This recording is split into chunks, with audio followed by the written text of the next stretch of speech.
Assalamualaikum warahmatullahi wabarakatuh.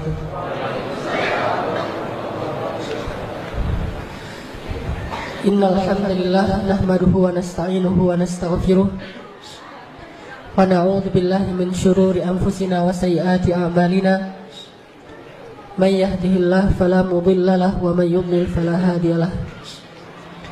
Segala puji dan syukur kepada Allah Subhanahu wa taala. Kita bersyukur kepada Allah atas nikmat iman, Islam, dan mudah-mudahan juga termasuk di antara nikmat hijrah, taubat, dan bisa duduk dalam majelis ilmu yang mulia ini. Salawat dan salam semoga terlimpahkan untuk kekasih kita, teladan kita, pemimpin kita, dan Rasul serta Nabi Allah Subhanahu wa taala Muhammad sallallahu alaihi wasallam. Teman-teman sekalian, malam ini kita akan belajar banyak hal dari satu sosok yang luar biasa. Kalau saya senang memilih judul untuk sosok perempuan ini adalah judulnya Baiat Cinta. Kenapa saya sebut Baiat Cinta? Nanti setelah kita lebih kenal tentang perempuan ini, nanti kita akan tahu bagaimana beliau membaiatkan cintanya kepada Rasulullah SAW. Jadi kalau menyatakan cinta I love you itu udah biasa. Tapi membaiat cinta ini yang jarang sekali ada yang bisa melakukannya. Maka kita malam ini akan belajar baiat cinta, sifat wafa dari seorang istri Nabi yang paling mulia, yaitu Ibunda Khadijah binti Khuwailid radhiyallahu anha. Seperti yang kita tahu bahwa Khadijah ini adalah satu di antara 4 perempuan yang paling sempurna. Karena di muka bumi itu perempuan yang sempurna cuma ada 4. Kalau laki-laki yang sempurna itu banyak, yaitu para rasul dan anbiya. Sampai Nabi mengatakan kamula minar rijali katsir. Banyak laki-laki yang sempurna. Walam yakmul minan nisa illa arba'ah. Tidak ada yang sempurna dari kalangan perempuan kecuali 4. Dan 4 ini kalau kita urutkan secara zaman, maka yang pertama siapa? Asiyah imra'atu Fir'aun. Kalau zamannya ya. Kemudian Maryam binti Imran. Kemudian Khadijah binti Khuwailid. Dan yang keempat adalah Fatimah binti Rasulullah SAW. Jadi kalau kita pengen mendidik anak kita menjadi seorang perempuan yang ideal, perempuan yang solehah, maka 4 ini wajib menjadi kurikulum pendidikan tarbiyah anak-anak perempuan kita. Dan pada malam ini kita akan membahas salah satu di antara 4 yang sempurna ini. Dan menurut saya dari 4 ini Khadijah ini luar biasa. Kalau saya secara pribadi mengurutkannya, pertama Maryam, kedua Khadijah, ketiga Fatimah, keempat Asiyah. Kenapa Maryam pertama? Karena memang Maryam ini diperdebatkan oleh para ulama. Kira-kira Maryam itu nabi atau bukan? Kalau 3 yang terakhir ini tidak diperdebatkan, sepakat para ulama mereka bukan nabi tapi solehah gitu. Sedangkan Maryam, sebagian ulama mengatakan Maryam itu nabi, satu-satunya nabi dari kalangan perempuan. Tapi jumhur ulama mengatakan bukan nabi, orang soleh, tetapi sederajat dengan nabi.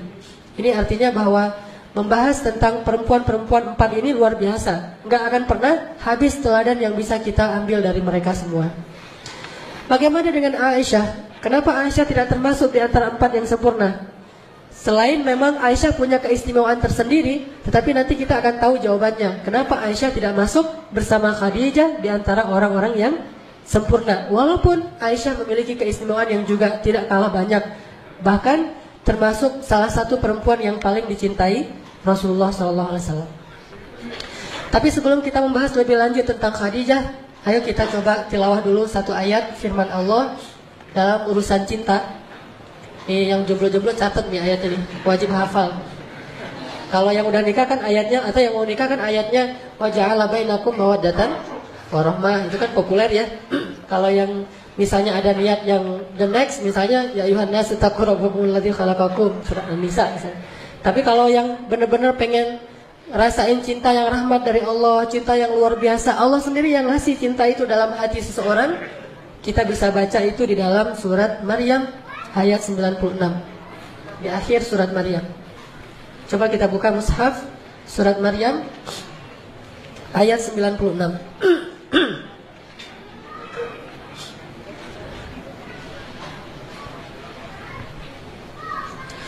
A'udzu billahi minasy syaithanir rajim. Silakan.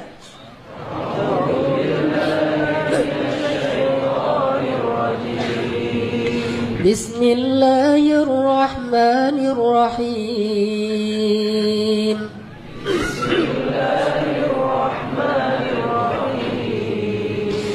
Innal ladzina amanu wa 'amilus shalihat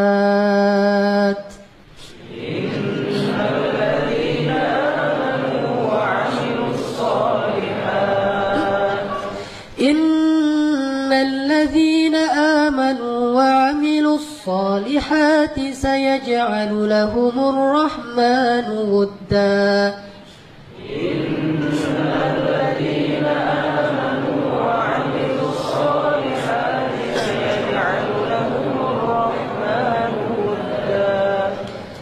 Sesungguhnya orang-orang yang beriman dan orang-orang yang mengerjakan amal solih, Allah akan menanamkan dalam hati mereka rasa cinta. Kalau diterjemahin di sini, rasa kasih sayang. Sebetulnya dalam bahasa Arab, wudda itu juga bisa berarti sama dengan hub, cinta. Jadi kalau kita berdoa tentang cinta, kita pakai asmaul husnanya yang mana?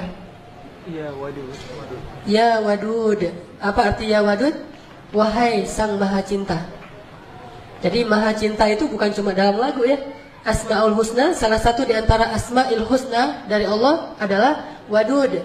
Dan wadud itu adalah sang maha cinta. Jadi siapapun, suami, istri, anak, keluarga yang meminta cinta yang Allah tanamkan dalam hati hamba-hambanya, dia mengatakan ya wadud, urzuq lana wudda. Ya Allah yang maha wadud, berikanlah rezeki untuk kami berupa rasa cinta. Dan Nabi Ibrahim pernah mendoakan itu ketika meninggalkan Hajar dan Ismail di tengah lembah Bakkah. Dan jadikanlah orang-orang yang ada di sini mencintai mereka, tertarik kepada mereka. Artinya Allah Subhanahu wa taala menjanjikan kepada orang yang beriman dan beramal soleh itu cinta. Sebagaimana Allah menjanjikan kepada siapa? Julaibi. Jadi siapa yang ingin ditambahkan rasa cinta dari orang soleh, dari orang-orang yang halal baginya, maka cara yang paling baik untuk menambahkan rasa cinta dari orang yang kita ingin mencintai kita adalah mendekatlah kepada Sang Maha Cinta. Minta kepada Sang Maha Cinta. Dan Allah gak akan salah menitipkan perasaan itu kepada orang yang gak berhak. Kalau Allah titipkan rasa cinta yang rahmat dari Allah, pasti Allah akan titipkan kepada orang yang paling baik untuk kita, kalau kita memintanya kepada Allah. Makanya sering-sering nih teman-teman bilang ya wadud, ya wadud. Pulang dari sini sehari minimal 100 kali ya wadud, ya wadud. Mudah-mudahan dari situ tiba-tiba banyak yang followers. Banyak yang nge-like. Kenapa ini jadi followernya banyak nih? Ternyata semuanya cewek-cewek. Karena ya wadud, ya wadud. Insya Allah gak akan kayak gitulah. Paling-paling followernya cuma satu. Tapi satu itu adalah true love, insya Allah ya. Amin. Kita bicara tentang Ibunda Khadijah. Bagi saya ibunda saya itu adalah semua istri Rasulullah, Khadijah, Aisyah dan seterusnya. Kalau secara Nusantara nasionalis, ibunda kita adalah Kartini. Saya sebagai orang Aceh, ibunda saya adalah Cut Mutia, Malahayati, Cut Nyadin dan seterusnya. Tapi sebetulnya juga bagi orang Sunda karena ada di Sumedang itu kan ya. Tapi bagi orang mukmin, ibunda sejati mereka yang benar-benar mereka banggain dan mereka tiru adalah istri-istri Rasulullah SAW. Dan yang terbaik di antara mereka semua adalah Khadijah. Kalau kita pengen tahu bagaimana nuansa cinta dalam rumah tangga Rasul dengan Khadijah, cukup kita tahu gimana dalamnya cinta Rasulullah kepada Khadijah. Itu bukti bahwa Khadijah ini benar-benar berhasil membaiatkan cintanya kepada Rasul. Ini sekarang kita bahas beberapa contoh kasus bentuk dalamnya cinta Rasulullah kepada Khadijah. Rasulullah itu diberikan 9 bidadari pengganti Khadijah, itu nggak ada satupun yang bisa menggantikan Khadijah. Kalaupun 9-9-nya itu bersatu untuk beramal soleh, berbuat baik, mencintai Rasulullah setulus hati mereka, sama sekali tidak bisa menggantikan perasaan tentang Khadijah di dalam hati Rasulullah SAW. Itu dalam banget tuh. Cinta Rasul kepada Khadijah tuh sangat-sangat dalam, melebihi cinta beliau kepada Aisyah. Dan begitulah hati laki-laki. Hati laki-laki itu Allah jadikan tidak mungkin bertemu dua cinta secara persis sama dalam hatinya, nggak ada. Makanya Allah mengatakan walan tastati'u an ta'dilu bainan nisa'i walau harastum. Kalian nggak bisa untuk benar-benar adil kepada perempuan walaupun kalian mengusahakannya. Adil dalam ayat ini adalah adil perasaan. Sedangkan di awal surat An-Nisa Allah mengatakan wa in khiftum alla ta'dilu fawahidatan. Kalau kalian khawatir tidak bisa adil, maka satu, adil di dalam ayat itu adalah adil nafkah. Ini kalau kita bahas di fikih, ada 2 kali Allah menyebutkan adil di surat An-Nisa. Pertama, di awalnya, kedua di tengahnya, yaitu di juz kelima. Adil yang pertama itu artinya adil nafkah. Sedangkan adil yang kedua itu adil perasaan. Nafkah bisa adil, perasaan tidak. Dan Rasulullah tetap nggak bisa adil dalam perasaan beliau terhadap istri beliau. Dan yang paling benar-benar beliau cintai dan dalam terasa di hati beliau adalah Khadijah. Pertanyaannya, apa yang dilakukan Khadijah sehingga bisa memenangkan hati seorang hamba yang paling dicintai Allah, Rasulullah SAW? Ini yang harus kita cari tahu, terutama bagi ibu-ibu, gimana memenangkan hati suami. Walaupun mungkin secara fisik Khadijah usianya udah 60 tahun ketika meninggal, 65 tahun. Atau ketika menikah dengan Rasulullah 40 tahun. Sementara Aisyah 9 tahun, 11 tahun, 10 tahun di masa-masa awal menikah dengan Rasulullah, masih muda sekali. Hafsah 17 tahun, Sofiyah 19 tahun, Maria 22 tahun, muda-muda nih. Tetapi nggak ada yang bisa mengalahkan Khadijah dalam urusan menguasai hati Rasulullah SAW. Rasulullah itu dalam banget cintanya kepada Khadijah. Nih, salah satunya nih. Pernah Rasulullah SAW ketika beliau sedang duduk bersama Aisyah nih, lagi berduaan sama Aisyah, tiba-tiba ada yang ngetuk pintu. Dan terdengarlah suara sepupunya Khadijah yang datang bertamu ke rumah Rasul. Tapi gaya ngomongnya tuh mirip Khadijah. Karena dia sepupu mungkin punya gaya ngomong yang sama gitu. Gaya ngomongnya mirip, suaranya mirip. Sehingga ketika mendengar tok-tok Assalamualaikum dari sepupunya Khadijah, Rasul langsung terperanjat dan langsung ke pintu, membukakan pintu untuk tamu beliau. Yang beliau menghormatinya, memuliakannya. Sebagaimana beliau sangat mencintai dan menghormati Khadijah, sehingga diberikan semua jamuan-jamuan yang terbaik yang dimiliki oleh Rasul untuk sepupu Khadijah. Aisyah ngelihat itu, Rasulullah kalau ke Khadijah, jangankan Khadijahnya, sepupunya yang datang itu Rasulullah tuh bahagia banget. Ini sepupu Khadijah, bangga gitu. Kesempatan yang lain yang datang adalah teman-temannya Khadijah. Jadi satu geng dengan Khadijah di masa hidupnya, dan tentunya udah seusia Khadijah 67 tahun, 70 tahun, nenek-nenek nih datang ke rumah Rasulullah. Tapi karena ini adalah teman-temannya Khadijah dulu, Rasulullah itu nyembeli domba, apa aja dikasih untuk teman-temannya Khadijah. Saking ingin memberikan yang terbaik buat temannya Khadijah, bagian dari bentuk cinta beliau kepada Khadijah. Sampai pernah Rasulullah itu menyembeli domba, terus setengah dari domba itu dihadiahkan dagingnya itu untuk teman-temannya Khadijah. Dilihat lagi oleh Aisyah, karena keseringan kayak gini, Aisyah lama-lama jadi cemburu tuh. Akhirnya Aisyah bilang apa? Khadijah, dalam tanda seru gitu. Kalau bahasa kita, Khadijah lagi gitu ya. Kalau bahasa orang Arab, Khadijah, kata Aisyah. Ya Rasulullah, kata Aisyah karena cemburu, kenapa engkau tidak pernah bisa melupakan perempuan tua itu? Kata Aisyah, kenapa engkau nggak pernah bisa ngelupain perempuan yang udah berumur itu? Langsung Rasulullah dalam keadaan tidak senang. Beliau kemudian wajahnya memerah dan mengatakan, ya Aisyah, demi Allah aku tidak akan pernah bisa melupakan Khadijah sampai akhir hayatku. Sesungguhnya dia telah masuk dalam hatiku sedalam-dalamnya dan tidak akan pernah aku lupakan cintanya kepada Khadijah. Terus Rasulullah bilang, dia beriman kepadaku ketika orang lain kufur. Dia memberikan hartanya kepadaku ketika yang lain memegang erat harta-harta mereka. Dia membantuku dalam dakwah dan menemaniku ketika yang lain meninggalkanku, dan seterusnya. Dan salah satunya dia memberikan kepadaku anak-anak ketika yang lain tidak memberikan anak. Jadi dari Khadijah Rasulullah punya anak berapa? Ayo coba kita hitung. Anak yang pertama namanya Qasim. Makanya Rasulullah dikenal juga dengan panggilan Abu Qasim. Kemudian yang kedua Zainab. Kemudian yang ketiga Ruqayyah, Ummu Kulsum, kemudian Abdullah, kemudian Fatimah. Sedangkan dari yang lain cuma ada satu nanti Ibrahim, kalau nggak salah dari Maria, tapi juga sama meninggal di masa masih kecil.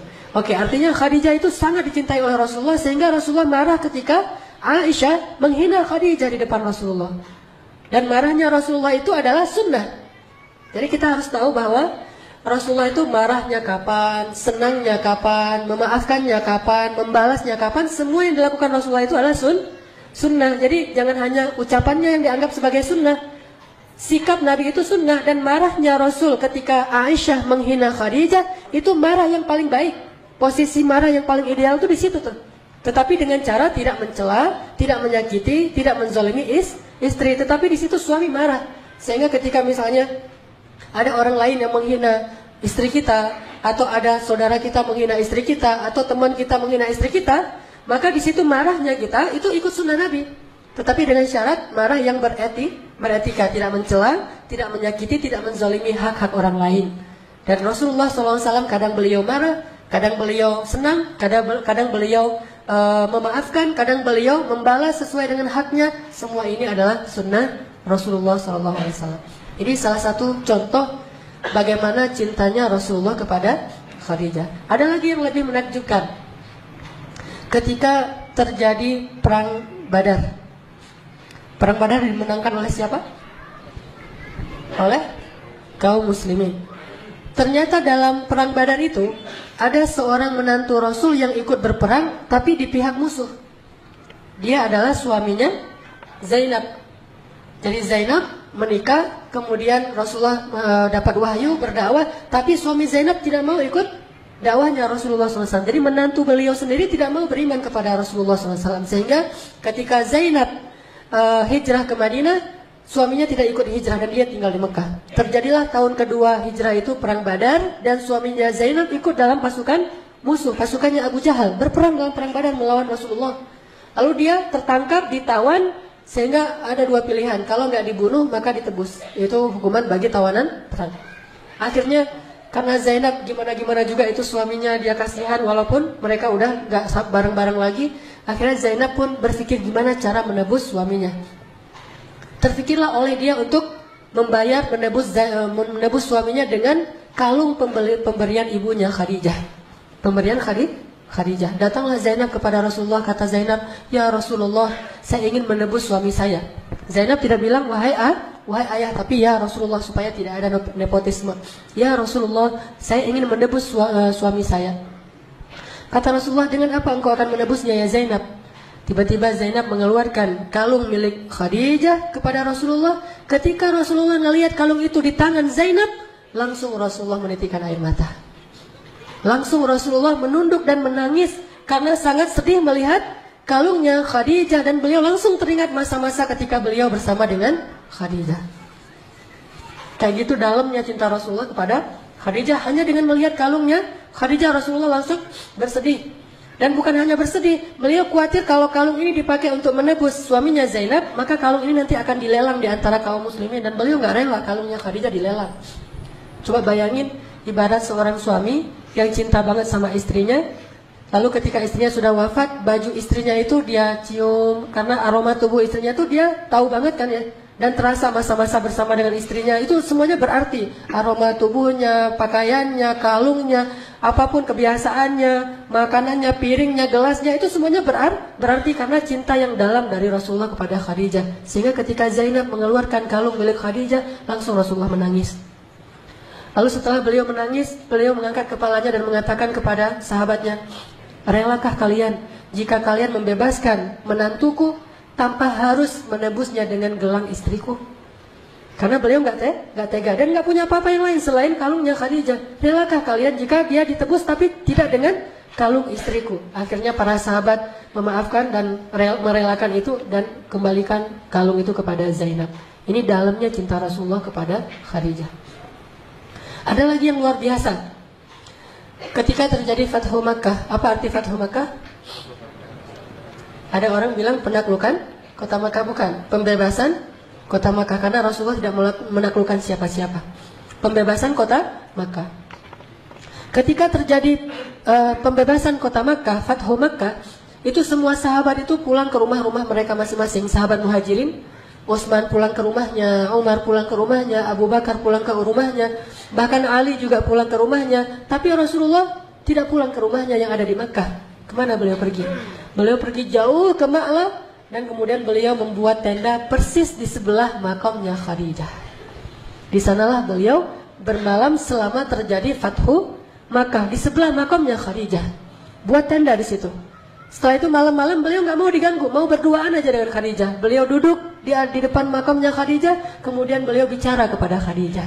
Baca nanti sirah Ibnu Hisham, sirah yang paling lengkap tentang Rasulullah SAW. Disebutkan di situ Rasulullah curhat kepada Khadijah sambil menangis di depan makamnya Khadijah. Rasulullah mengatakan, ya Khadijah, sadaqti ya Khadijah, sadaqti. Kamu benar ya Khadijah, kamu benar. Apa yang kamu ucapkan dulu tuh benar banget. Apa yang dibenarkan oleh Rasulullah tentang Khadijah? Dulu ketika awal-awal dakwah Nabi lakukan di Makkah, Rasulullah itu kan dicela, dihina, dimusuhi. Khadijah bilang apa? Ya Rasulullah, demi Allah, jangan khawatir, sesungguhnya Allah pasti akan memenangkan agama ini dan Allah tidak akan mengecewakan engkau. Jadi semangatlah ya Rasulullah, Allah nggak akan ngecewain engkau dan Allah pasti akan memenangkan agamamu ini. Itu yang dikatakan Khadijah di awal dakwah. Ternyata sekarang Rasulullah berhasil membebaskan kota Makkah, sehingga Rasulullah datang kepada Khadijah, kemudian beliau mengatakan kepada Khadijah, dan Khadijah di dalam kuburnya, entah dia dengar entah tidak, Allah yang lebih tahu. Rasulullah mengatakan, ya Khadijah, sadaqti ya Khadijah, sadaqti. Kamu benar banget wahai Khadijah, Allah telah menunaikan janjinya untuk memenangkan agama ini sebagaimana kata-katamu dulu. Kemudian Nabi menangis di kuburan Khadijah. Siapa bilang bahwa mengunjungi kuburan orang yang kita cintai, lalu kita berbicara di sana disebut bid'ah? Bacalah sirah Ibnu Hishamnya Rasulullah SAW. Apakah Rasulullah itu mencontohkan hanya diam saja di kuburan? Ternyata Rasulullah juga di kuburan bukan hanya diam, malah bermalam di kuburan. Kalau kita lihat, malah Rasulullah bermalam di kuburannya Khadijah beberapa malam dan tidak mau diganggu dan curhat. Sama seperti misalnya saya pulang ke Aceh, ibu saya meninggal dalam musibah tsunami bersama kakak saya dan dimakamkan di pemakaman massal, pemakaman umum, dan itu jaraknya dengan bandara itu dekat. Jadi kalau saya pulang turun bandara itu langsung sekitar 15 menit itu udah ada pemakaman tentang korban tsunami. Saya selalu kalau pulang ke Aceh itu keluar dari bandara langsung mampir ke kuburan ibu saya. Cuma kan saya nggak tahu posisi ibu saya di mana, kan gede banget tuh, berapa hektar gitu.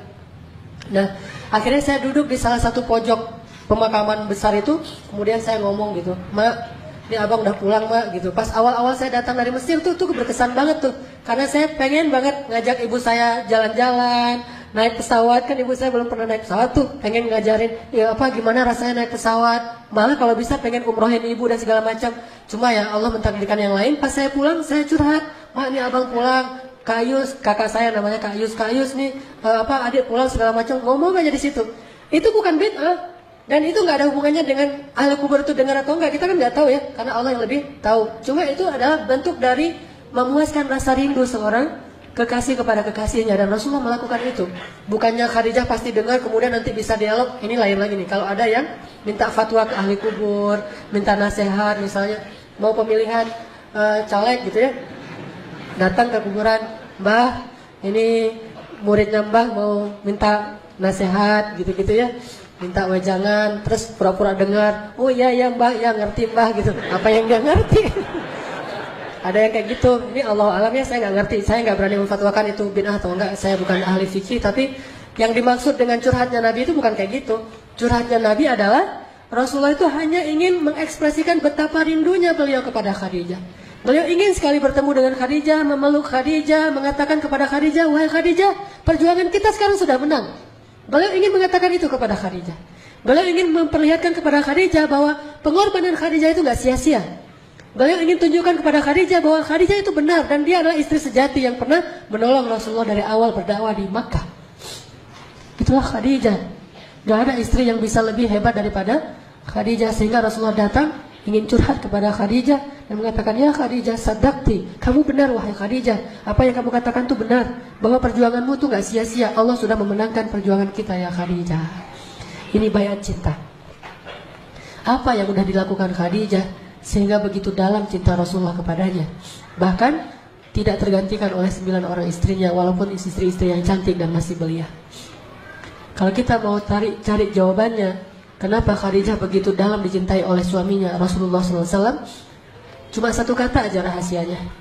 Kata itu adalah wafa. W-A-F-A. Wafa. Itulah yang dimiliki oleh Khadijah. Apa itu wafa? Wafa itu kalau saya terjemahin bebas, wafa itu artinya habis-habisan. Wafa itu habis-habisan. Udah nggak ada lagi yang tersisa. Tidak ada satupun kebaikan yang dimiliki oleh Khadijah kecuali sudah diberikan kepada Rasulullah SAW. Tidak ada satupun kesempatan berkorban yang dimiliki oleh Khadijah kecuali dia akan berkorban untuk Rasulullah. Tidak ada seorang pun yang lebih didahulukan kebaikannya untuk Khadijah selain Rasulullah SAW. Wafa habis-habisan. Udah nggak ada lagi yang tersisa kebaikan Khadijah kecuali semuanya diberikan kepada Rasulullah. Wafa habis-habisan. Dan salah satu di antara sifat wafa itu adalah dia nggak peduli suaminya kayak gimana. Kalau dia masih bilang, tapi kan suami saya kayak gini, itu bukan sifat wafa. Wafa itu nggak ada hubungannya siapa suami dia, siapa istri dia, nggak ada itu. Wafa itu murni, saya mencintai dia dan saya sudah berbaiat untuk mencintai dia, udah selesai. Sejak dia menikahi saya berbaiat bahwa saya akan mencintai dia seumur hidup, maka selesai sudah. Mau dia orangnya mau memberikan hak saya, mau dia orangnya ngecewain saya, mau dia banyak kekurangan segala macam, pokoknya saya cinta sama dia, udah. Itulah wafa. Cinta mati. Cinta habis-habisan, nggak peduli kayak gimana juga. Kalau diuji dengan suami yang seberat Fir'aun sekalipun, wafanya Asia kepada Fir'aun, suami yang paling zalim, tapi Asia tetap berbuat baik kepada dia. Begitu juga dengan Fatimah, Ali yang miskin, udah miskin, banyak kerjaan lagi di luar, miskin, udah gitu nggak bisa ngasih nafkah, udah gitu sering keluar negeri untuk berdakwah dan nggak ada hasilnya. Tetapi Fatimah terus wafa kepada Ali. Rata-rata di antara 4 perempuan ini selain Maryam, karena Maryam tidak punya suami, salah satu yang membuat mereka lebih dari perempuan yang lain adalah mereka semua punya sifat wafa dan nggak ada pengecualian, nggak ada cerita itu kan Firaun, nggak ada, itu suami saya dan saya cinta sama dia. Soal dia kafir itu urusan dia dengan Allah, tapi urusan saya dengan dia suami saya. Itu Asia. Fatimah itu Ali adalah suami saya. Soal dia misalnya terlalu sibuk dengan orang lain, sedikit waktu untuk keluarga segala macam, pokoknya saya cinta sama dia dan apapun yang dia butuhkan saya akan berikan. Itu wafa. Jadi Khadijah istri yang paling wafa kepada Rasulullah SAW dan gak ada satu orang pun sahabat atau istri Nabi yang bisa wafa seperti Khadijah. Ini kita bandingkan aja tanpa ada niat menjelek-jelekan Aisyah ya, karena kalau kita bahas Aisyah juga luar biasa. Tapi kita bandingkan misalnya Rasulullah pernah pulang ke rumah Aisyah dalam keadaan lelah, capek, habis berdakwah, habis berjihad. Kemudian Rasulullah sampai di rumah dalam keadaan lelah banget, bilang gini, ya Aisyah, kepalaku sakit banget, kata Rasulullah kan? Apa kata Aisyah? Kepalaku juga, gitu. Jadi kita boleh milih nih, mau jadi Aisyah, maka derajat kita derajat Aisyah. Mau jadi Khadijah, nggak kayak gitu. Ketika Rasulullah datang kepada Aisyah, ya Aisyah, kepalaku sakit banget, pengen dipijitin gitu ya. Kata Aisyah, kepalaku juga nih, manja. Akhirnya Rasulullah, oh ya udah. Akhirnya Rasulullah mijitin Aisyah, nggak jadi sakit kepala demi Aisyah. Itu kan suasana hidup di rumah tangga Rasul dengan Aisyah. Memang Rasulullah nggak mempersoalkan itu, tapi tetap Aisyah nggak akan pernah bisa ngalahin Khadijah kalau kayak gitu. Sedangkan Khadijah ketika Rasulullah datang, Zammiluni, dathiruni, langsung dipeluk oleh Khadijah, di pintu dibuka pintu oleh Khadijah. Terus Nabi bilang, Zammiluni, langsung dipeluk oleh Khadijah, ditutup pintunya, dibawa masuk ke kamar, ditutup kamarnya biar Rasulullah nggak takut. Karena waktu itu Rasulullah seperti anak yang baru ngelihat hantu, ketakutan banget. Pengalaman pertama melihat Jibril, akhirnya diselimuti oleh Khadijah, dibelai oleh Khadijah, kemudian dipeluk oleh Khadijah sampai Nabi tenang. Jadi Nabi nggak mengatakan Zammiluni juga, nggak ada. Itu bukan Khadijah. Atau Zammiluni, pergi sendirilah di kamar banyak selimutin sendiri. Nggak ada itu Khadijah. Jadi Zammiluni dizammilu beneran. Dan 2 kali kan, Muzammil, Mudaththir, Zammiluni, dathiruni. Ini menjadi simbol, walaupun kita nggak ngelihat persis adegannya kayak gimana, tetapi di sini ada pesan dari Allah. Ayat itu kan turunnya di dalam pelukan Khadijah. Ayat yang turun di dalam pelukan Khadijah. Ketika Rasulullah datang dalam keadaan ketakutan, Rasulullah bilang, dathiruni, dipeluk oleh Khadijah, dibawa ke kamar, kemudian dibelai oleh Khadijah, turun, ya ayyuhal muddaththir. Kemudian pulang lagi ketika berdakwah, dihina, dicela, dimusuhi oleh orang-orang kafir. Nabi sedih banget, kemudian pulang dalam keadaan sedih mengatakan, Zammiluni. Kemudian dizammiluni oleh Khadijah, dipeluk dalam pelukan itu, ya ayyuhal muzammil. Artinya apa? Rasulullah itu selalu bisa selesai masalahnya jika pulang ke rumah. Bukan pulang ke rumah nambah masalah ya. Ini namanya Khadijah, wafa. Jadi rumah itu benar-benar hiburan buat suami, oasis buat suami yang gersang di luar, ada masalah apapun, pulang ke rumah itu menyelesaikan masalah. Bukan keluar rumah itu untuk menyelesaikan masalah. Ini unik ya. Ada banyak orang yang kenapa jarang pulang? Biar selesai masalahnya. Atau ada yang bahkan mungkin itikaf gitu ya. Rasulullah kan setelah menikah dengan Aisyah Hafsah kan rajin itikaf. Kenapa rajin itikaf? Demi menyelesaikan masalah. Karena di rumah beliau tuh banyak masalah. Aisyah cemburu, Hafsah cemburu, saling ngomongin antara satu dengan yang lain. Akhirnya Nabi nggak betah di rumah, itikaf di masjid. Berapa lama? 29 malam loh. Kalau kita mungkin 3 malam doang, ini 29 malam, berarti kan lebih dahsyat tuh masalahnya. Tapi kalau dengan Khadijah, bukan itikaf, justru pulang. Karena kalau beliau pulang, beliau dapat semua yang beliau butuhkan di rumahnya. Itulah Khadijah. Siap kapan saja Rasulullah datang, maka Khadijah akan menemani Rasulullah dalam susah dan senang. Zamiluni, dathiruni, Khadijah membantu Rasulullah. Ini bedanya kejadian di zaman Aisyah dengan di zaman Khadijah. Jadi kepada ibu-ibu nih yang akhwat,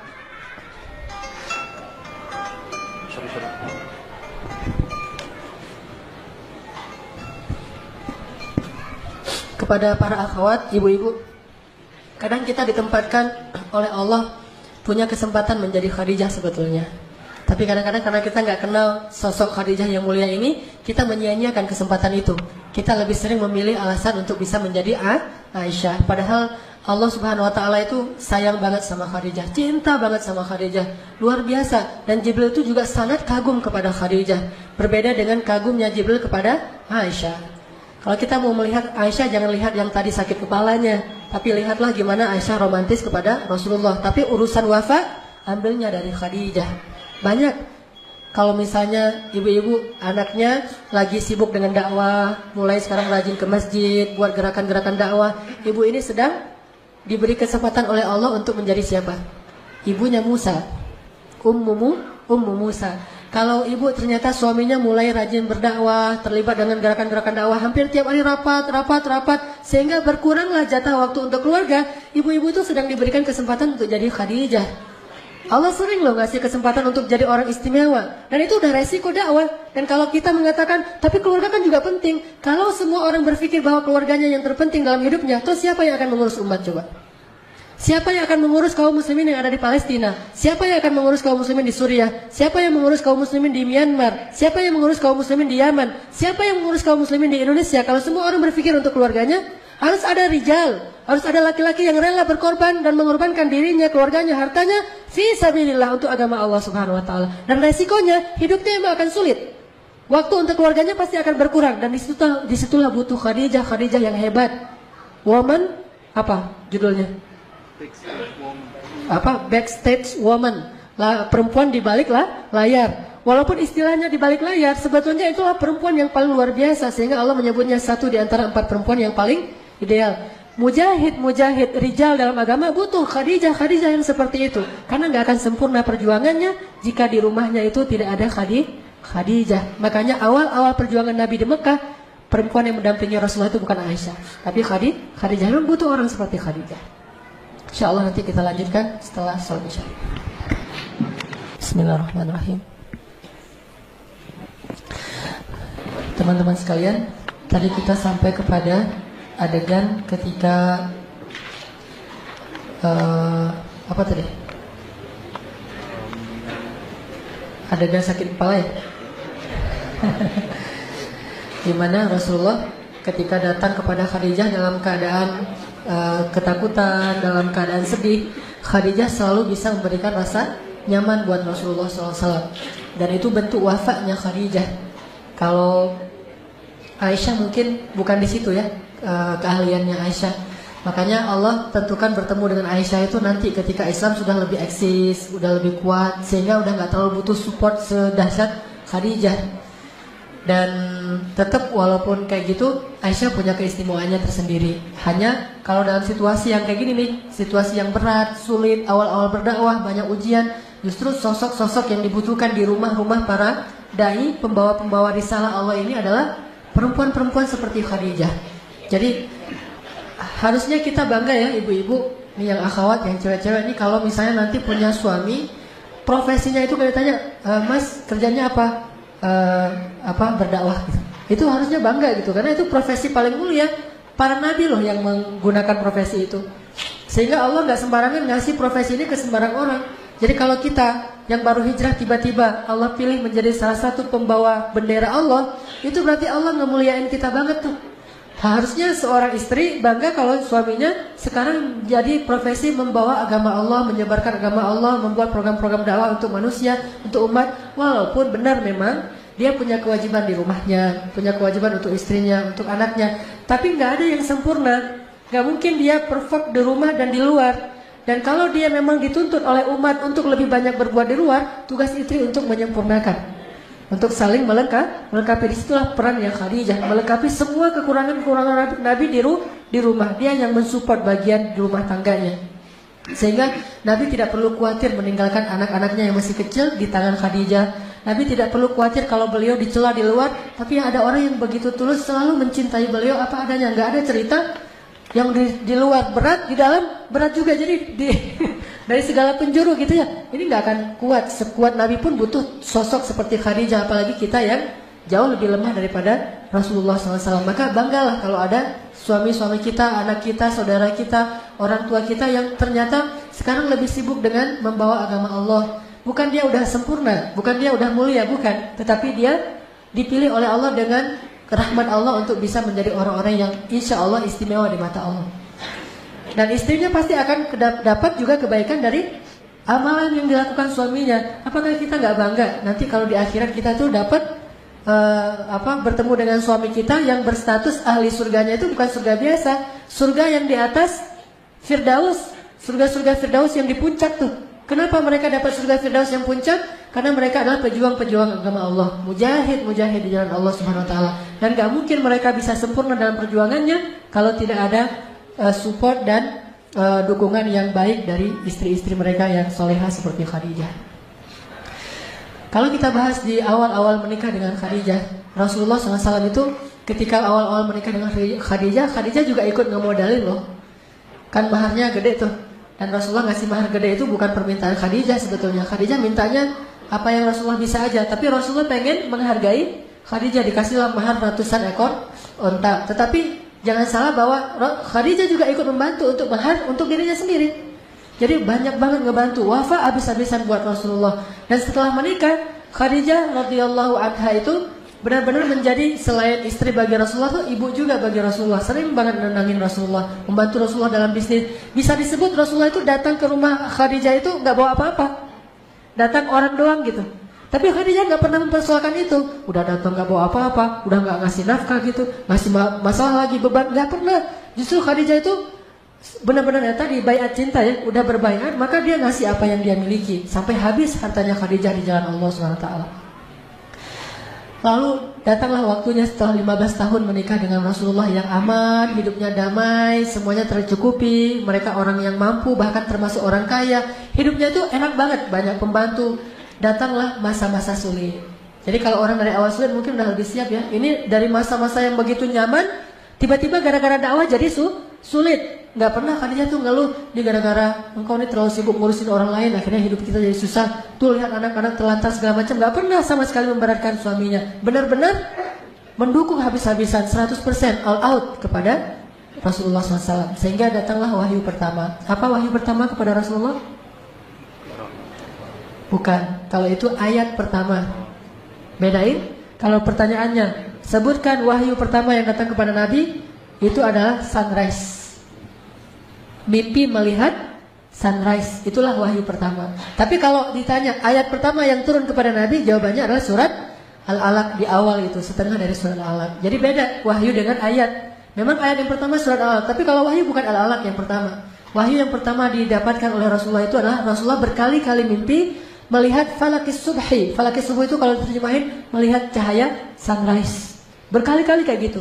Terus Nabi jadi khawatir, loh ini kenapa saya mimpinya aneh gitu. Udah gitu, sejak saat itu Nabi kalau keluar rumah sering dipanggil-panggil. Yang manggil siapa? Batu, pohon. Manggil, ya Muhammad, engkau itu Rasulullah. Nabi cari-cari, nggak ada orang. Terus Nabi lari gitu ketakutan. Ada lagi yang manggil, pohon manggil, ya Muhammad, engkau Rasulullah. Lari lagi. Rasulullah merasa aneh nih, kayak orang kerasukan, diganggu sama setan. Akhirnya datang ke Khadijah. Ya Khadijah, apa yang terjadi pada saya nih? Kok akhir-akhir ini saya sering mimpi aneh. Kemudian ada yang manggil-manggil tapi nggak ada orangnya. Apa kata Khadijah menenangkan? Wahai suamiku, gak usah khawatir, jangan sedih. Karena sesungguhnya Allah gak mungkin menyakitimu, karena engkau orang yang baik. engkau orang yang menyantuni anak yatim, engkau orang yang membantu fakir miskin, engkau orang yang menjamu para tamu, engkau orang yang menyelesaikan urusan banyak orang, engkau orang yang baik ya, suamiku Muhammad. Dan namamu juga orang yang terpuji. Allah gak akan mungkin menyakitimu. Jadi itu pasti bukan gangguan setan. Pasti itu adalah pertanda baik dari Allah. Khadijah cerdas, punya ilmu, padahal dia belum tahu Islam, tapi udah bisa memberikan banyak sekali dukungan dan motivasi bagi suaminya. Jadi kalau misalnya suami kita datang lelah dalam urusan, selain urusan pekerjaan mungkin, urusan sosialnya, urusan masjidnya, urusan dakwahnya, datang dia curhat, dengarkan saja itu udah menghibur. Nggak usah ngasih nasihat sebagus Khadijah, dengerin aja. Oh gitu ya, ya dengerin aja tuh. Itu suami udah lelahnya udah hilang setengah dari kelelahannya. Apalagi dibilang dia kasih support. Itulah biasa kalau makin banyak ujian, insya Allah Allah akan memberikan lebih banyak kemenangan atau kemuliaan atau apalah yang kita tahu. Kasih motivasi kepada suami, sehingga motivasi ibu-ibu itu adalah satu bekal bagi suami kita untuk terus bersemangat dalam membela agama Allah, menyebarkan Islam ke seluruh dunia. Ini artinya Khadijah berhasil menenangkan Rasulullah di awal-awal masa-masa kenabian. Karena masa-masa kenabian itu di awal-awal itu memang berat bagi Rasulullah. Rasulullah nggak pernah ngalamin itu sebelumnya, nggak ada juga keluarganya yang ngalamin itu. Hanya dengar cerita-cerita Ismail, tiba-tiba dipanggil sebagai titel Rasulullah. Nggak dihina-hina sama istrinya, nggak dibilang Rasulullah, ini urus dulu keluarga, nggak ada itu. Ya udah, ini Rasulullah tuh mulia gitu, udah aja dipanggil dengan panggilan yang melabelkan dirinya kepada dakwah. Itu panggilan paling baik setelah panggilan Abdullah, dipanggil dai, dipanggil ustaz, dipanggil alim, dipanggil apapun, mujahid, dipanggil rijal. Karena laki-laki itu sejatinya orang mukmin diciptakan oleh Allah itu bukan hanya untuk keluarganya. Ini sejatinya ya, mukmin sejati itu, laki-laki sejati itu diciptakan oleh Allah untuk manusia, untuk umat, untuk alamin, rahmatan lil alamin. Jadi suami kita itu bukan cuma milik kita, bukan cuma milik keluarganya. Suami kita itu kesatria milik umat manusia, milik kaum muslimin. Sehingga kalau mereka menuntut dari suami kita hak mereka, itu hak untuk mereka tuntut. Dan kita harus merelakan itu, bagian dari perjuangan hidup. Bukankah tujuan kita diciptakan itu ada dua? Satu, untuk beribadah kepada Allah. Yang kedua, untuk mengkhalifahkan amanah-amanah Allah di muka bumi, memakmurkan bumi. Itu tujuan laki-laki diciptakan. Kalau perempuan, tujuan diciptakan itu ada dua. Satu, untuk beribadah kepada Allah. Dua, dia adalah tulang rusuknya Adam, untuk memberikan kenyamanan di dalam dadanya Adam. Dan tujuannya adalah untuk memberikan kenyamanan bagi suaminya. Sehingga jangan hanya berpikir bahwa tujuan kita diciptakan hanya untuk ibadah, udah rajin ke masjid, udah selesai. Tetapi ada tujuan lain. Kita disuruh memakmurkan bumi, dan perannya adalah sebagai khalifah. Apa yang dilakukan? Menyebarkan agama Allah kepada orang-orang yang kita kenal sampai seluas-luasnya. Sehingga di situ butuh support dari istri yang sangat luar biasa. Akhirnya Khadijah bilang, ya Rasul, ya suamiku, ya Muhammad, engkau tidak akan disakiti oleh siapapun. Yakinlah itu. Kemudian Nabi tenang. Sejak saat itu Nabi mulai berpikir untuk menyendiri. Dari wahyu pertama Nabi bilang, ya Khadijah, boleh nggak kalau misalnya saya sekarang lebih banyak ke Gua Hira untuk bertafakur. Namanya tahannus. Ini siapa yang bunyi? Yang ini? Asus? Oh biarin. Rasulullah bilang ke Khadijah, ya Khadijah, boleh nggak kalau sekarang saya mungkin lebih banyak bertafakur di Gua Hira. Kata Khadijah, nggak apa-apa. Kenapa suamiku? Apa yang kau butuhkan? Saya butuh menyendiri, bertafakur apa yang terjadi dan apa yang harus saya lakukan. Akhirnya Khadijah buru-buru mempersiapkan bekal untuk suami. Baik, bayangkan dukungan Khadijah. Disiapin roti, kemudian gandum segala macam disiapin, bekal-bekal Rasulullah, selimut. Setelah dibekalin, akhirnya Rasulullah naik ke Gua Hira. Berapa lama? Berminggu-minggu di Gua Hira. Ngapain? Tahannus, tafakur. Ini apa yang terjadi? Bagaimana memperbaiki bangsa ini dan seterusnya. Itulah pemikiran seorang laki-laki. Dia mikirin solusi untuk umat. Bukan cuma mikirin diri sendiri dan keluarga. Mikirin nih, umat kita nih lagi krisis nih. Banyak yang terzolimi. Umat kita jauh dari agama. Terus gimana? Kalau bahasa teman-teman tabligh itu punya fikir gitu. Dia selalu punya fikir untuk umat, bukan cuma punya fikir untuk diri sendiri dan keluarganya. Nah inilah rijal, laki-laki sejati. Dan Khadijah mendukung, memberikan bekal. Akhirnya naiklah ke Gua Hira. Kalau bahasa sekarang, Rasulullah terhanus ke Gua Hira, itu bahasa sekarangnya tuh suami-suami kita tuh rajin ke taklim. Ngapain sih taklim seminggu sampai 3 kali gitu ya? Itu lagi tafakur, belajar dulu. Karena dengan belajar akhirnya dia bisa berbuat lebih untuk umatnya, untuk bangsanya, untuk negaranya, untuk kaum muslimin. Sehingga dia datang ke Gua Hira yang bernama Al-Latif misalnya. Kalau itu kan Gua Hira. Ini Al-Latif Gua Hira-nya anak-anak muda Bandung, insyaallah ya. Jadi rajin ke Latif, ya dukungin aja, bahkan bekelin gitu. Kalau dia bilang, boleh nggak kalau misalnya malam ini sekalian qiyamul lail, jadi saya nggak langsung pulang. Oh nggak apa-apa, mau dibekelin apa nih? Mau dimasakin nasi goreng? Nah itu Khadijah banget tuh. Tapi kalau ya udah, kalau berita buruk gitu nggak usah kasih tahu. Ya, kasih support gitu, motivasi, semangat, bekelin, kasih misalnya beliin sovel yang untuk biar nggak digigit nyamuk. Terus apalagi gitu, selimut, bantal, Hello Kitty gitu, kasih semuanya. Nah, suaminya biar suaminya nyaman gitu kan. Ini yang dirasakan oleh dai-dai yang punya istri Khadijah, dan itu luar biasa loh. Dan saya bukan cuma ngomong ya, saya ngerasain gitu. Jadi kalau misalnya mau itikaf dia latih, oh iya, langsung disiapin semuanya. Bukannya diminta, dan mungkin kita juga nggak akan enak hati kan ya, disiapin segala, udah biarin siapin sendiri. Nggak, biarin aja, disiapin air segala macam, dibuatin. Kalau saya senang sebelum qiyam tuh minum rosella dulu, siapin rosella hangat segala macam. Ini Khadijah. Dan kita butuh istri yang seperti itu di rumah para mujahid. Kalau nggak akan ada yang bisa berjuang dengan istiqomah di jalan Allah Subhanahu Wa Taala. Tetap butuh wanita yang besar. Akhirnya Nabi naik ke Gua Hira. Berminggu-minggu habis bekalnya, datang lagi cuma semalam doang di rumah. Besok berangkat lagi ke Gua Hira. Nggak pernah Khadijah bilang ngapain sih lama-lama di sana. Udah aja di rumah. Tafakur kan bisa di kamar juga, bisa sambil di atas sajadah segala macam. Nggak ada tuh. Support aja. Suaminya datang, Khadijah bekalku habis, disiapin lagi sama Khadijah, naik lagi tuh. Berminggu-minggu datang lagi, sampai setelah beberapa bulan, di bulan Ramadan baru turun ayat pertama, Iqra bismi rabbikal ladzi khalaq. Sejak saat itu Nabi ketakutan, turun dari Gua Hira, tiba-tiba Jibril lagi tuh ya. Pas Nabi keluar dari Gua Hira, diirin sama Jibril, dipanggil sama Jibril, terus Jibril tuh mau menampakkan wujud aslinya di langit dunia itu. Semua langit itu penuh dengan wajah Jibril. Bayangin aja malaikat segede itu ngelongok gitu kan ya. Bumi cuma sekelereng kan bagi dia kan, bagi malaikat. Terus ngelihat gini tuh gimana tuh. Semua seantero cakrawala dilihat itu wajah Jibril. Terus manggil lagi tuh, ya Muhammad kan. Wah suaranya tuh. Langsung Nabi melihat kemanapun melihat ada wajah Jibril. Terus kata Jibril, jangan lari ya Muhammad, jangan lari. Aku Jibril, kamu Rasulullah, lagi kenalan. Cuma cara kenalannya gitu amat ya. Jibril lagi kenalan, aku ini Jibril ya Muhammad, kamu itu Rasulullah. Rasulullah lari. Bahkan bayangin aja, Gua Hira itu kan curam banget tuh. Turun nggak usah lari, jalan aja susah. Gimana turunnya lari, coba gimana ngebayangin tuh. Saya nggak bisa kebayang pas saya umroh ngeliat Gua Hira kayak gini curamnya. Terus Nabi turun lari karena disamperin Jibril pengen kenalan. Itu kayak gimana tuh turunnya, luar biasa, nggak adaran kan. Turun sampai ngos-ngosan, di rumah ketok pintu langsung tadi dipeluk sama Khadijah. Khadijah nenangin. Setelah Rasulullah bangun istirahat, Khadijah tanya, ya suamiku ada apa? Kata Rasulullah, ada kejadian aneh. Tiba-tiba datang sosok makhluk yang luar biasa besarnya, wajahnya memenuhi langit segala macam. Aku nggak tahu ini kenapa dengan aku akhir-akhir ini gitu. Dan dia berpesan, Iqra bismi rabbikal ladzi khalaq. Akhirnya Khadijah bilang, yuk kita ketemu dengan sepupuku Waraqah, ulama Nasrani yang ada di Makkah. Yuk kita ketemu dengan dia banyak ilmu. Dianterin sama Khadijah ke Waraqah. Terus ketemu dengan Waraqah, ngomong dengan Waraqah, ya Waraqah apa yang terjadi pada suamiku? Akhirnya Waraqah bilang, itu namus. Namus itu bahasa Ibrani untuk Jibril.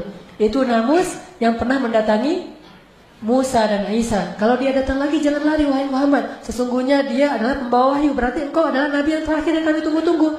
Aduhai seandainya hidupku masih lama, aku pasti akan menolongmu ketika orang-orang memusuhimu nanti, kata Waraqah. Selang beberapa lama kemudian, kurang dari 1 tahun, entah beberapa hari, Waraqah meninggal dunia. Khadijah makin yakin kan kalau suaminya adalah utusan Allah. Bahagia banget Khadijah, mendukung banget. Tapi dia tahu resiko kayak yang disampaikan Khadijah oleh Waraqah. Apa kata Waraqah diam-diam kepada Khadijah? Ya Khadijah, suamimu itu akan mendapatkan banyak sekali masalah, maka beradalah terus di sisinya. Kata Khadijah, saya menjadi fida itu tebusan gitu. Kalau ada apa-apa saya duluan ya kan ngadapin. Ya Waraqah, saya akan membantu suami saya hidup dan mati. Ini baiat cintanya Khadijah. Tahu resiko jadi seorang nabi. Pulang ke rumah, Rasulullah masih nggak enak nih kalau didatangin Jibril, merasa nih Jibril beneran atau setan nih, kan belum kenal ya. Gimana nih cara biar makin yakin? Khadijah tuh pintar gitu. Kata Khadijah, ya Rasulullah, sekarang manggilnya Rasulullah, ya Rasulullah, kalau engkau ingin membuktikan itu malaikat atau jin, caranya gampang. Nanti kalau dia datang, kasih tahu saya ya. Nah, ini istri luar biasa, pintar, cerdas banget nih, bijaksana. Kata Rasulullah, oh ya, nanti kalau dia datang aku kasih tahu kamu. Datanglah Jibril. Pas datang Jibril, Assalamualaikum, waalaikumsalam. Nggak langsung disuruh masuk, langsung Rasulullah nyamperin Khadijah belakang. Khadijah, Jibril datang. Kayak gitu tuh suasananya. Khadijah, Jibril datang. Kata Khadijah, yaudah, ayo kita sambut. Khadijah duduk, Jibril masih di pintu. Apa kata Khadijah? Ya Rasulullah, duduklah di atas paha kiriku. Bayangin gimana Khadijah habis-habisan buat Rasul. Kalau Aisyah biasanya duduk di atas paha Rasul. Kalau Khadijah, Rasul yang duduk di atas paha Khadijah tuh beda banget tuh. Jadi bahasa ininya bisa ngomong banget kepada Rasulullah. Kebetulan juga usia Rasulullah kan 15 tahun lebih muda ya. Tapi memang sifatnya ngomong banget, benar-benar ngebantuin Rasul. Dan saya nggak bisa ngebayangin. Saya coba imajinasi ya. Gimana tuh duduk di atas paha istri. Saya juga belum pernah. Kalau tidur di atas paha istri sering ya dibelai gitu kan. Maaf ya jomblo ya.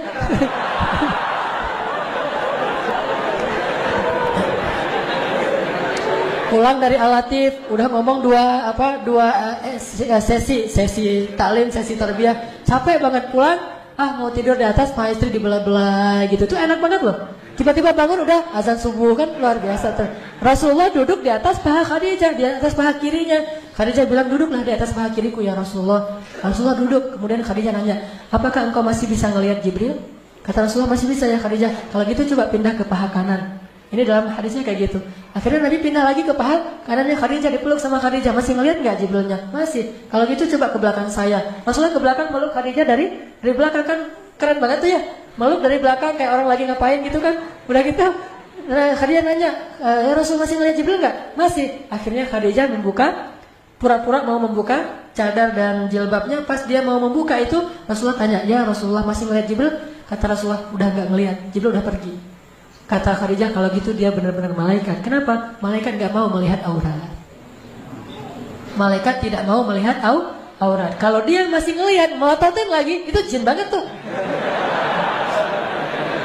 Kan cerdas banget ya Khadijah ya. Cara nguji mana malaikat mana jin. Jadi yang senang ngelihat melototin yang gitu-gituan itu jin. Kalau malaikat gak senang yang gitu-gituan. Jadi kalau kita pengen nih yang cewek-cewek nih pengen doanya mustajabah, diaminkan oleh malaikat, kemana dia pergi dinaungin malaikat. Berarti muhajjabah, tutuplah auratnya karena malaikat gak mau dekat dengan orang yang membuka aurat. Kenapa? Malaikat itu sangat terjaga.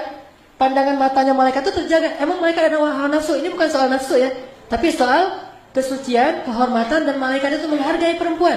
Sehingga malaikat gak mau melihat perempuan yang sedang membuka aurat. Jadi kalau malaikat Jibril datang ke rumah Khadijah, itu pasti minta izin dulu. Takutnya Khadijah belum pakai jilbab. Makanya Khadijah nguji nih. Pas mau dibuka, belum dibuka juga, Jibril udah pergi tuh.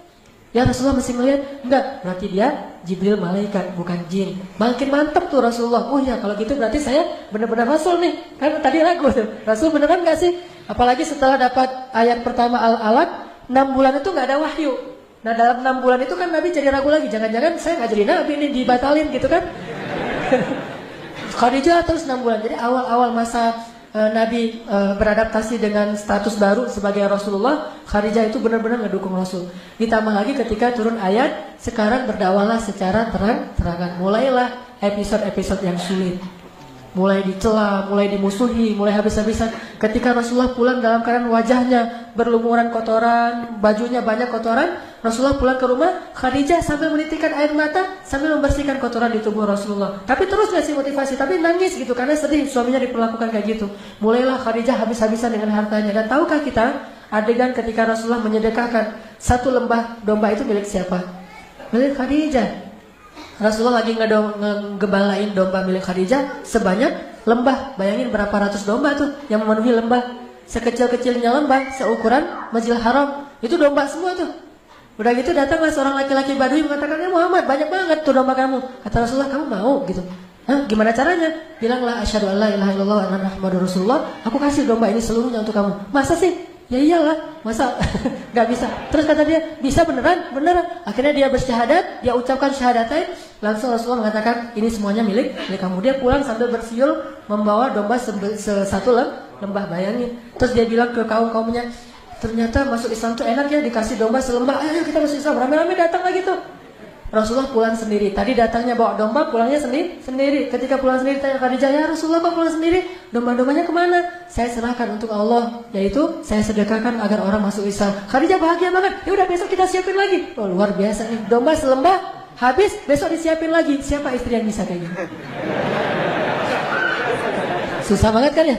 Itulah wafa, hartanya habis fi sabilillah. Kalau kita bicara tentang kedermawanan Abu Bakar, itu kan laki-lakinya. Kita jarang ngebahas perempuannya, nggak seimbang, nggak adil. Padahal harusnya kita sebutkan juga bahwa ada perempuan yang sedermawanan Abu Bakar, bahkan lebih dari Abu Bakar, yaitu Khadijah. Khadijah itu luar biasa. Yang membeli budak-budak di Makkah itu bukan cuma Abu Bakar, Khadijah juga beli. Kemudian dibebaskan dengan harga yang satu orang budak itu harga paling murahnya 700 juta. Kira-kira berapa miliar habis uang Khadijah. Jadi udah Nabi datang nggak pakai modal, udah gitu bawa masalah, terus Khadijah habis-habisan nggak ngeluh sama sekali. Dan yang paling membuat saya merasa sedih itu adalah ketika Rasulullah SAW itu imbas dari dakwah beliau itu sampai kepada anak-anak beliau yang perempuan, putri-putrinya. Saya nggak bisa ngebayangin tuh kalau putri saya diperlakukan kayak gitu gara-gara dakwah saya. Itu luar biasa. Siapa putrinya yang diperlakukan kayak gitu? Ruqayyah dan Ummu Kulsum. Ruqayyah dan Ummu Kulsum dinikahkan dengan putranya Abu Lahab. Berarti sepupuan ya. Nikah dengan sepupunya. Abu Lahab gak beriman kepada Rasulullah. Sehingga gara-gara Abu Lahab benci sama Rasulullah, apalagi setelah berdakwah, Abu Lahab menyuruh anak-anaknya untuk menceraikan istri mereka, yaitu anak Rasulullah. Diceraikannya tuh bukan dengan cara yang biasa, diceraikan dengan cara yang hina banget. Diusir dari rumah, disuruh pulang ke orang tuanya sambil dimaki-maki gitu. Sehingga akhirnya datanglah Ruqayyah ke rumah Khadijah. Ibu gitu nangis. Kenapa nak? Kenapa? Suamiku menceraikanku, mertuaku marahin aku, mereka mencela aku segala macam. Katanya aku anak seorang pendusta segala macam. Nangis habis-habisan di depan Khadijah, dipeluk oleh Khadijah. Terus Khadijah bilang, sabar ya, jangan sampai kita membuat ayah kita susah gara-gara kamu dalam kasus ini. Gak dikasih tahu kepada Rasulullah. Sampai akhirnya Rasulullah tahu sendiri dari keluarga Abu Lahab, saking menjaganya perasaan Rasulullah. Jangan sampai concern Rasulullah di dakwah itu terganggu oleh masalah anaknya. Bukan justru bilang ke Rasulullah, lihat tuh anak kita tuh jadi imbas gara-gara kerjaan kamu. Enggak, justru disuruh sabar anaknya, jangan ngeluh ya, kita harus dukung ayah kita gitu. Terus aja. Gak lama kemudian hari kedua datang lagi Ummu Kulsum, sama juga statusnya, dicerai oleh suaminya, nangis-nangis. Khadijah menghibur lagi, sama sekali gak menyalahkan suaminya Rasulullah yang sedang berdakwah. Sampai akhirnya saking sedihnya Rasulullah anaknya diperlakukan kayak gitu, Nabi berdoa, ya Allah, utuslah serigalamu untuk anak-anaknya Abu Lahab. Itu sekali-kalinya Nabi berdoa itu dalam bentuk doa yang buruk. Dan itu terjadi saat akhirnya anak Abu Lahab itu matinya gimana? Dimakan serigala dalam satu perjalanan. Saking sedihnya Rasulullah ketika anaknya diperlakukan kayak gitu. Dan Rasulullah itu sering tersentuh kalau urusan perempuan. Kalau ada perempuan yang dizalimi, Rasulullah itu marah banget. Termasuk kenapa Rasulullah membunuh satu Bani Quraidah orang Yahudi, karena melecehkan seorang perempuan. Roknya diikat dengan tali, kemudian pas dia jalan tersikat auratnya sehingga dia malu. Lalu ketika dia malu disorakin rame-rame. Lalu ada laki-laki muslim yang membela dia, dibunuh sama pemuda Yahudi. Akhirnya Rasulullah marah udah. Kalau udah main perempuan, Rasulullah itu marah besar. Akhirnya mereka dikepung, gak mau menyerahkan pembunuhnya, dan mereka pun diperangi. Sekitar 300 orang laki-laki Yahudi kemudian dibunuh oleh Rasulullah SAW. Gara-gara gak mau menyerahkan para pembunuh laki-laki tadi dan yang telah melecehkan perempuan Islam. Artinya bahwa Rasulullah itu sedih banget ketika anaknya digituin. Terjadi lagi nanti pemboikotan terhadap Rasulullah selama 3 tahun. Nah, ketika Rasulullah diboikot selama 3 tahun, Khadijah menemani Rasulullah. Dan sampai Khadijah habis hartanya membiayai berapa orang? Ada lebih dari 1000 orang kaum muslimin Bani Hashim yang diboikot, siang malam ditanggung oleh Abu Bakar dan Khadijah, 2 orang ini. Sampai Abu Bakar jatuh miskin, sampai Khadijah jatuh miskin. Bayangin, ngebayarin pengungsi selama 3 tahun. Kan luar biasa tuh, pengungsinya banyak, setiap hari butuh air, dan air mahal di Mekah itu. Mereka bayar air aja udah habis uangnya, kayak kita beli aqua setiap hari tuh. Lama-lama untuk satu masjid aja kayak gini nih, sekitar 500 orang. Kalau setiap hari itikaf di masjid kan lumayan tuh kan ya biayanya. Yang nanggung cuma 2 orang, satu ikhwan, satu akhwat. Selama 3 tahun coba bayangin kayak gimana tuh butuhnya. Nyembeli onta, selimut, orang-orang yang sakit segala macam, semuanya dibiayai oleh Khadijah dan Abu Bakar. Sampai setelah selesai pemboikotan 3 tahun, Khadijah wafat karena Khadijah sakit keras. Ada adegan yang mengharukan di situ. Dalam keadaan sakit keras, dalam keadaan meriang gitu, Khadijah masih mempersiapkan makanan untuk Rasulullah SAW. Nggak ada sama sekali istirahatnya. Dari sejak menikah, apalagi sejak berdakwah, itu nggak ada istirahatnya. Sampai Nabi bilang, Khadijah istirahat. Apa Khadijah? Ya Rasulullah, kata Khadijah, istirahat kita nanti di akhirat.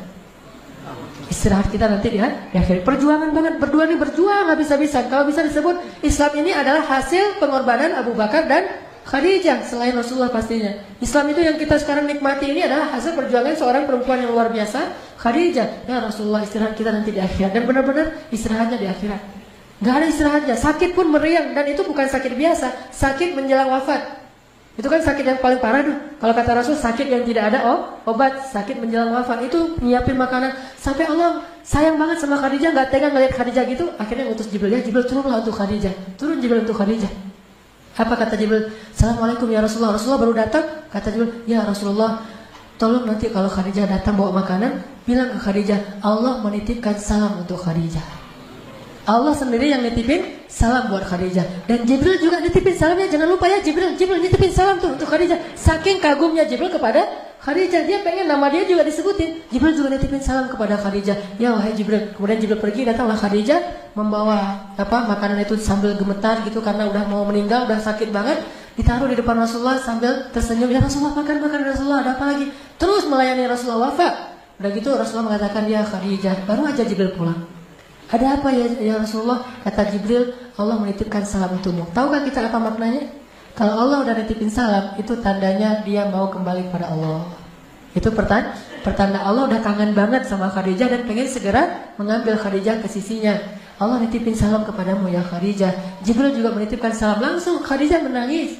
Menangis terharu dan sedih sekaligus. Terharu karena pengen ketemu Allah yang dia cintai, tapi sedih harus meninggalkan kekasihnya sendiri sementara perjuangan belum selesai. Coba gimana tuh? Perjuangan belum selesai tapi dia udah harus pergi karena usianya berselang 15 tahun. Dan ketika Khadijah wafat, Khadijah usianya 65 tahun, udah gak bisa lagi menemani Rasulullah, udah selesai. Tugasnya Khadijah udah selesai sementara Nabi masih harus berjuang. Sehingga Khadijah nangis, ya Rasulullah kalau saya pergi gimana dengan engkau ya Rasulullah, gimana dengan engkau?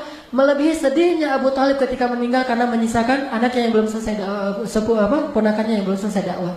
Khadijah sedih banget karena harus pergi sebelum bisa menemani Rasulullah sampai di ujung perjalanan. Akhirnya berdua sedih, nggak jadi makan tuh, nangis saja berdua sama Rasulullah. Ya Rasulullah gimana nih kalau saya meninggal sementara engkau masih sendiri? Rasulullah menghibur Khadijah. Lalu setelah beberapa hari kemudian Khadijah meninggal dunia. Rasulullah sangat sedih di hari meninggalnya Khadijah, diurus sendiri semuanya sampai ke kuburannya. Dan tahun itu Rasulullah benar-benar terpukul. Dikenallah tahun itu dengan nama tahun duka cita. Meninggallah pejuang sejatinya Rasulullah SAW. Abu Thalib meninggal selang beberapa minggu kemudian meninggal yang paling dicintai Rasulullah yaitu Khadijah. Sementara Rasulullah masih punya bayi yang masih kecil banget dan insya Allah nanti suatu saat akan persis seperti Khadijah hiburan buat Rasulullah. Siapa dia? Fatimah. Akhirnya datanglah seorang perempuan yang kasihan ngelihat Rasulullah yang sedih sendiri, bayinya masih kecil banget, anaknya banyak, namanya Saudah, nenek-nenek juga. Ya Rasulullah, nikahi saya biar saya urus anak-anakmu. Dinikahilah oleh Rasulullah Saudah. Itu istri pertama beliau sejak Khadijah wafat. Lalu itulah sebabnya Rasulullah nggak bisa ngelupain Khadijah banget sampai ketika Fathu Makkah Rasulullah mengatakan, ya Khadijah, perjuangan kita sudah berbuahkan hasil. Benar kata-katamu wahai Khadijah, engkau benar, Allah akan memberikan kemenangan bagi agama ini. Inilah wafatnya Khadijah kepada suaminya. Ibu-ibu belajar dan ajarkan ini kepada putri-putri kita. Istri yang sejati itu adalah istri yang bisa wafat habis-habisan buat suami. Gak ada pengecualian. Suami saya begini, gak ada pertanyaan kayak gitu. Terus saja. Karena kata Nabi apa? Siapa yang wafat kepada manusia, maka Allah wafat kepada dia. Apa wafatnya Allah kepada Khadijah? Kata Allah dalam hadis Jibril tadi saya lupa ngatain bahwa Allah berpesan kepada Rasulullah, wahai Muhammad, sampaikan kepada Khadijah, Allah sudah menyediakan untuk Khadijah ribuan istana di dalam surga, dan di dalam istana itu dia punya banyak pembantu sehingga tidak ada lagi rasa lelah dan letih di dalam istana itu. Khadijah selama ini udah letih selama 10 tahun menemani Rasulullah, sekarang sudah tidak ada lagi letih. Seperti kata Khadijah, ya Rasulullah, istirahat kita nanti di akhirat. Tapi kalau kita masih pengen istirahatnya di dunia, jalan-jalannya di dunia, ini sebetulnya agak sulit untuk bisa benar-benar berjuang dan berkorban di jalan Allah SWT. Maka butuh istri-istri yang berpikir, istirahat saya nanti di akhirat. Kalau di dunia dapat hiburan dari Allah, itu adalah anugerah dari Allah. Bukan karena dia benar-benar punya obsesi pengen berhibur habis-habisan jalan keliling dunia di dunia, enggak. Biar keliling akhirat aja.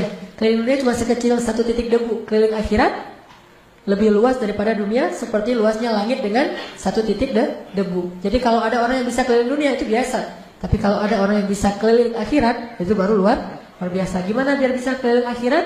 Bagi seorang istri wafat. Dan bantulah suaminya dalam perjuangan dakwah ini. Karena suami itu bukan berbuat untuk dirinya, bukan ingin besar, bukan ingin terkenal, tetapi dia tidak tega melihat umat ini dalam keadaan yatim. Umat kita itu sekarang yatim, butuh banyak ayah-ayah yang punya jiwa besar, mengayomi mereka, berbuat sesuatu untuk mereka, memberikan solusi buat mereka. Dan itulah rijal, laki-laki yang insya Allah ada di Masjid Al-Latif insya Allah. Dan perempuan-perempuan di balik laki-laki itu yang hebat adalah Khadijah yang sekarang lagi ada di Masjid Al-Latif. Amin ya Bu ya. Belajar dari Khadijah. Mudah-mudahan bermanfaat. Mohon maaf kalau ada kalimat yang salah atau tidak pantas. Mari kita tutup halaqah ilmu ini dengan sama-sama berdoa. Kita berharap Allah Subhanahu wa taala menghadiahkan kita dengan cinta dari orang-orang yang terdekat. Suami dapat cinta dari istrinya, istri dapat cinta dari suaminya, orang tua dapat cinta dari anaknya, anak dapat cinta dari orang tuanya, dan seterusnya cinta-cinta yang dianugerahi dan diberkahi Allah. A'udzu billahi minasy syaithanir rajim. Bismillahirrahmanirrahim. Alhamdulillahi rabbil alamin. Hamdan yuwafi ni'amahu wa yukafi'u mazidah. يا ربنا لك الحمد كما ينبغي لجلال وجهك الكريم وعظيم سلطانك. اللهم اغفر لنا ولوالدينا وارحمهما كما ربيانا صغارا. ربنا آتنا من لدنك رحمة وهيئ لنا من أمرنا رشدا. ربنا هب لنا من أزواجنا وذرياتنا قرة أعين. ربنا هب لنا من أزواجنا وذرياتنا قرة أعين. ربنا هب لنا من أزواجنا وذريتنا قرة أعين واجعلنا للمتقين إماما. ربنا هب لنا من الصالحين.